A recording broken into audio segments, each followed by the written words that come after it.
Hey guys, welcome to another live Play Bites. Today's a very special episode. I have two of the main cast from Splinter Cell Blacklist here with me. Did you guys want to introduce yourselves? Actually, Elias should do it. Elias should introduce. I should introduce Kate. Yeah. This is the lovely Kate Drummond who plays Grim, Hello. and I'm Elias. And I want to introduce Elias All right. in Elias's voice. This is Elias Toufexis, who plays Coben in Blacklist. Do I sound like I'm suffocating all the time? Is that what I sound like? I definitely like on Twitter how many times people are like, how do you get your voice like that? Is it glass in the morning? What is it? Yeah, I get that question a lot. I don't have any actual Answers. answers for it. It's a lot of smoking and drugs. No, it's not. It's just the voice that matches his hair. You know, he's got like that cool hair. I'm trying to copy his hair, but I can't do it. Your voice is not following the lead. Well, I can do his voice. No, he does a good me. It's true. Really? I might do it later, though. Okay. During the mission. Oh, good. Okay. But I could do his voice in a different character than it is in this game. Yeah, Coben's a little different. Oh, here's your scene. There's you. I know. There I am. Just for the record, she's equally as sexy in real life. I did notice that it looks like they modeled your characters after you a little. Is that Yeah. true? Yeah, they did. Grim is my bone structure, but she has a few enhancements in the chestal region that don't, But that's me. That looked like my Yeah, like me there. and that But- looks exactly like Dave. That's exactly David Real. Yeah. I did see you guys at Fan Expo, and you guys looked, or he looked identical to his character. And so does Dwayne. And so does Dwayne, yeah. Yeah, this is a common thing I'm getting a lot, actually, on Twitter and Facebook and stuff. They're saying, oh, how did you like voicing these characters? And I keep wanting to tell them, like, I think I went in for voice, like, twice in a 2-year span. Everything else is performance captured. It's not voicing anymore. We completely put on the suits and the cameras, and even Fisher, who's designed, he's a Fisher design, but he still kind of looks like Eric. Because the camera's facing right at him, and they're animated basically over our faces. Sam. Don't look at me like that, Sam. You know what? You know. Tell him to shave first. Sam, you look a little gray today. What's going on? Your ears look a little red and hot. You know? No, don't look at me like that. I am not arm wrestling you again. No. This is a good time to talk about how good Eric is in the role. There's a lot of flack that we got because of Michael Ironside leaving the project and bringing Eric on, but he's amazing in it. He's great. He does a perfect Sam Fisher, I thought. Yeah. I mean, the thing that people aren't remembering is, Ironside and I have worked together a bunch of times, and I've spoken to him directly about Ubisoft, and he wanted to pass the torch. It was not a sole decision by Ubisoft we're replacing him.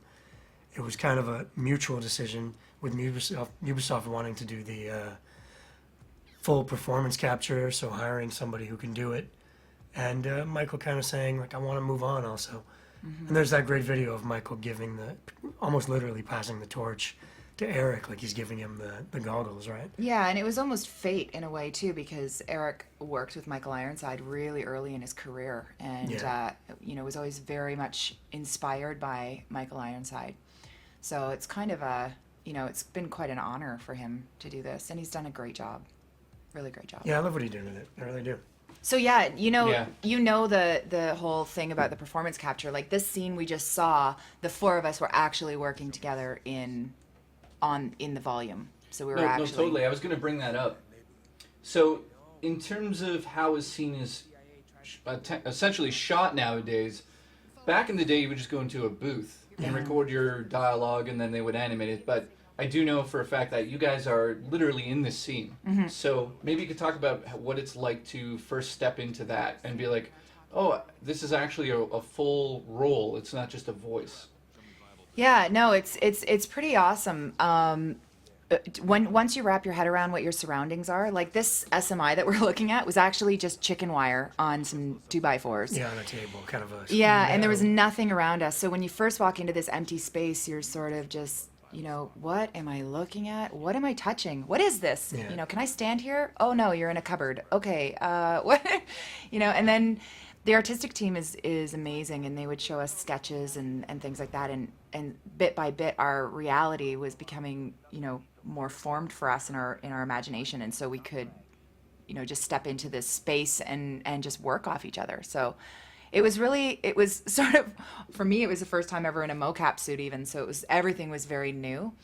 And, all of us in Fourth Echelon, not you, Coben, because you're like, Yeah, I'm like, you live in your mocap suit when you go shopping. But for us, it was like the first time. And so the whole experience was really, it was liberating in a way, because you kind of got out there and you just got to play. It was like Yeah. being a kid again. one thing that's really cool about it is it's basically shot like a film, right? But you don't have to relight, and you don't have to move the camera in terms of getting a different angle, like a medium or a close-up or a wide.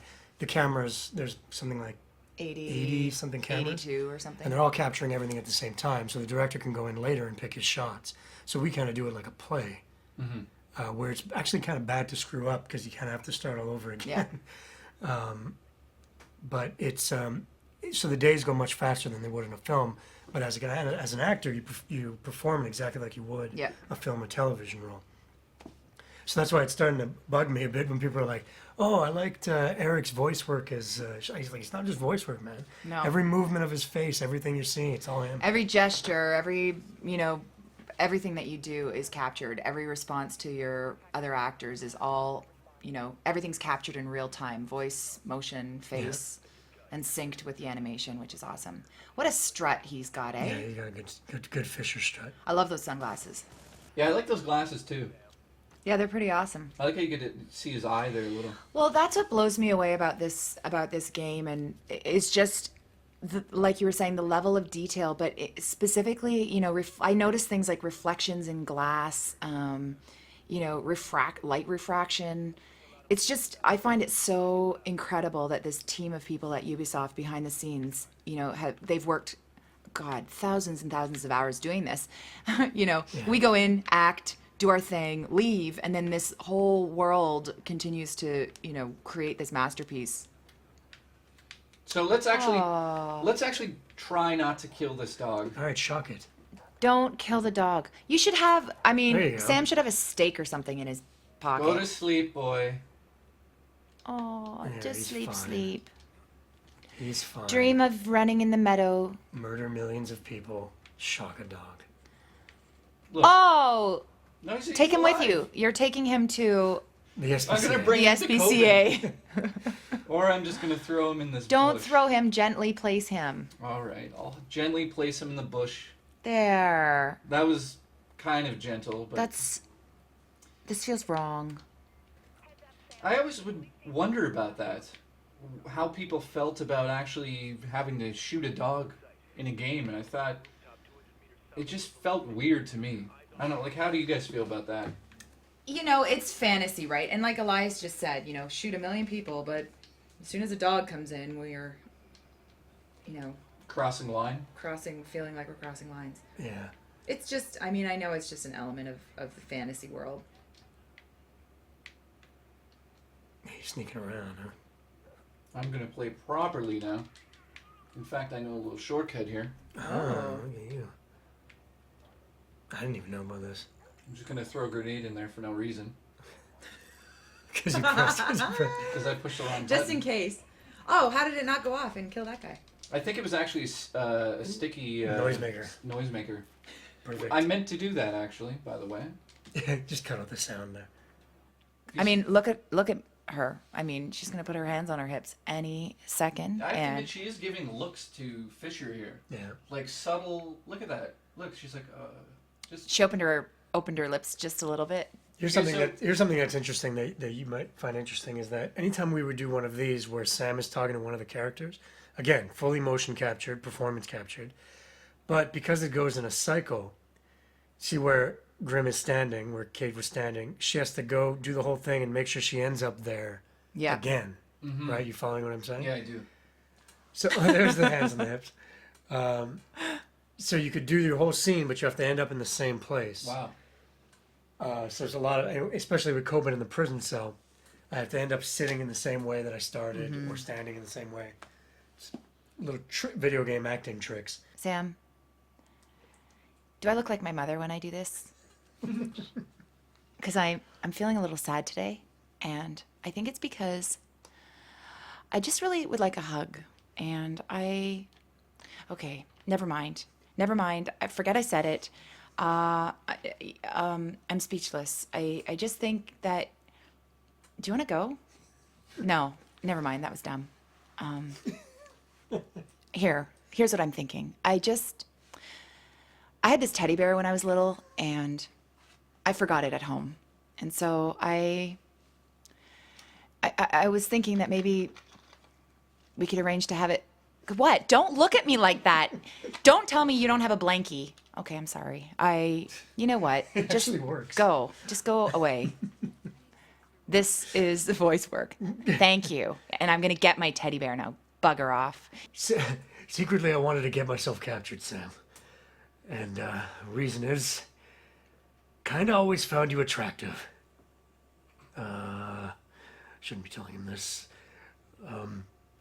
It's the gray in his hair. Just matches the gray in my hair. That's all for now. That's what he has Sam to say didn't with like that.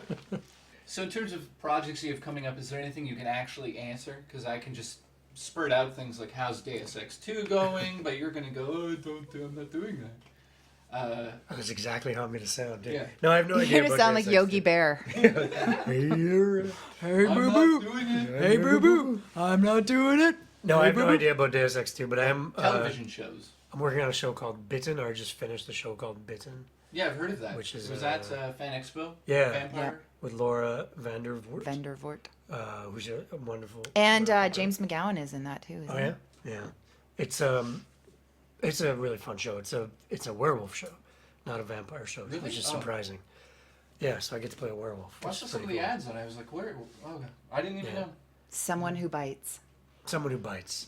And do you have anything you're working on? My life. No. I'm in pre-production of a show, a stage production actually. That's awesome. Yeah, it's an original piece by Lorraine Vonnegut, who is by the last name Kurt Vonnegut's niece, and she wrote a play. And she's a really talented writer, and there's a world premiere, and she's put it in my hands, and so we've got a really great cast attached to it. David Real, actually, who's Charlie Cole, is involved, and yeah, just we're putting it up in the spring, so I'm putting on my producer's hat, so Nice. I'm excited. It's like, do you know Hurly Burly? Have you ever heard of Hurly Burly? I've heard of it. It's like Hurly Burly for girls. So it's, 3 real kick-ass lead girls, Is David playing one of the girls? David's playing actually this like Valentino Suave piano tuner. It's amazing. Cool. It's all over the map. It's a great play. So yeah, I'm working on that, and then just my usual stuff, my cooking show, and Yeah, plug your cooking show. Cooking show? What? so I have a cooking show called A Jock's Guide that it's totally nonprofit. It's for charity. I'm partnered with Kids Sport Ontario, which is a charity of choice for me. And basically, it's like a reality improv cooking show, but I don't know how to cook. So it's kind of like what cooking really looks like. And the one that's on my homepage right now is where, chocolate blows up in my face and, so it's really fun. I do it just to be creative and raise some money for the kiddies so that they can play sports. That's And crazy. How can we find that and watch chocolate explode? just keep in mind, though, that I film it on my laptop, edit it on my laptop, and I don't know how to cook. So, the recipes are amazing, but it's not the highest production value. But it's getting a lot of really good. traffic. I like it. It's getting a lot of traffic. I've had viewers in Africa, write to me and say stuff. Yeah, I know, right? www.ajocksguide.com. So thank you for coming onto the show. Thank you for having us. We really appreciate it, and I hope the fans really enjoyed this. And it's always fun to have Elias come and sometimes bring his friends or just randomly show up and be like, Plus, she's much more attractive than me, so it's yeah, nicer. you have better hair than David Hayter. Oh, thanks. Thanks. I brushed it It today. was a little greasy, but it was still okay. It didn't smell. I think it was like a designer grease that you put in. Yeah. Oh, the purposeful grease look. He reminded me of a ninja. Hater. Yeah. Wow. He's kind of a ninja. It's such a great last name. You know, it's so badass. David Hater. Hater. I watched You know, X-Men the other day. I wonder if I'd just be mad all the time if I had that name, because it's like, you know. Because you're a hater. No, but if like my parents used to call me Happy Kate because I was sad all the time, so they called me Happy Kate, and I was, you know, remarkably all of a sudden happy all the time. So if I had Hater as a last name, I'd be like, I hate you, I hate you.